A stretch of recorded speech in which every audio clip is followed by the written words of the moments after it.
The binocular indirect ophthalmoscope still plays an important role when performing retinal examination.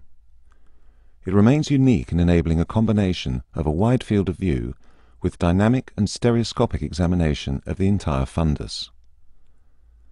At the same time, it's also highly portable, and all these attributes together are not attainable with any other single instrument. In this video, we're going to cover the development of the instrument, discuss the clinically relevant basic optics, demonstrate its setup and controls, and finally take you through the clinical examination techniques that will help you get the most out of this unique optical instrument. Reuter invented the original indirect ophthalmoscope in 1852. This was a monocular instrument with an independent light source. The first binocular instrument was invented just 9 years later by Giraud-Toulon. However, the world had to wait for another 90 years when in 1951 Schepens developed a clinically effective head-mounted binocular indirect. This combined the illumination and observation systems within a single device, and this fundamental design remains the basis of the modern instrument. The optics of the indirect adhere to Goulstrand's principle that involves 3 separate beams that all pass through the patient's pupil. These consist of 1 illumination beam and 2 separate viewing beams, 1 for each of the examiner's eyes. Because the examiner's eyes are further apart from the 2 viewing beams that exit the patient's pupil, the instrument incorporates a simple system of mirrors that widens their separation to match that of the examiner's pupils. A handheld condensing lens is used to create a real and inverted image of the fundus that sits between the lens and the examiner, and this enables stereoscopic visualization of the retina. For maximum stereopsis, the patient's pupil should be well dilated in order to enable all 3 beams to pass through it. If the pupil is poorly dilated, then 1 or more of the beams will fall outside of it, and stereopsis is therefore lost. However, some degree of stereopsis can still be achieved by altering the angle of convergence between the right and left observation paths using the variable pupil function. A lever beneath the central window controls the separation of the illumination and viewing pathways. Moving it across converges the 3 elements. This allows the observer to retain a binocular view even with pupil diameters down to about 2 millimeters. The condensing lens most commonly used is the +20 diopter, although lenses ranging from 14 diopters to 30 diopters are also used. The field of view is directly proportional to the power of the condensing lens. The +20 lens provides about a 40-degree field of view with a magnification of around 3 times. So with the optics of the instrument more clearly understood, we'll now move on to explain its controls.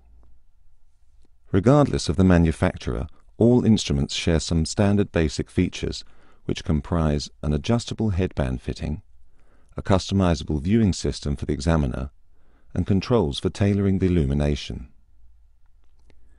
The headband is adjusted for position and comfort using 2 knobs. The one at the back controls circumferential adjustment so that it rests firmly and comfortably with no unwanted movement when tilting the head.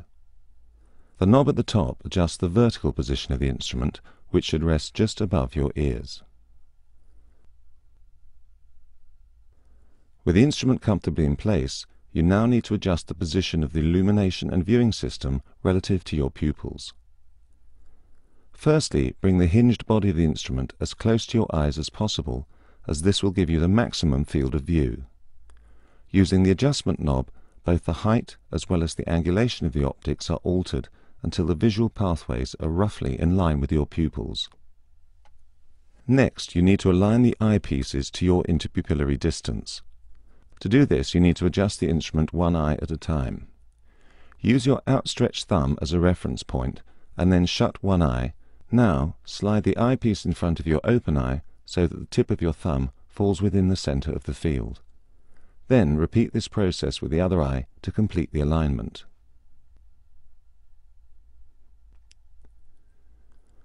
Having set up the viewing system, you're now ready to turn on and adjust the light source. There are 5 features of the illumination control. Firstly, the Rheostat. On more recent cordless instruments, this is mounted on the headset, although on other instruments it's usually found on the battery or power supply. This acts both as an on-off switch and with continuous adjustment controls the intensity of illumination. Next, using the horizontally mounted knobs on either side of the assembly, the vertical angulation of the light is adjusted relative to your field of view. You should place the light beam in the upper part of your field of view for optimum visualization. Thirdly, adjust the spot size, choosing a diameter that's appropriate for your patient. For a well-dilated pupil and cooperative patient, the largest spot size gives you the widest field of view. However, in patients who are either photophobic or who have a small pupil, you should select a smaller spot size. Fourthly, there are several useful filters.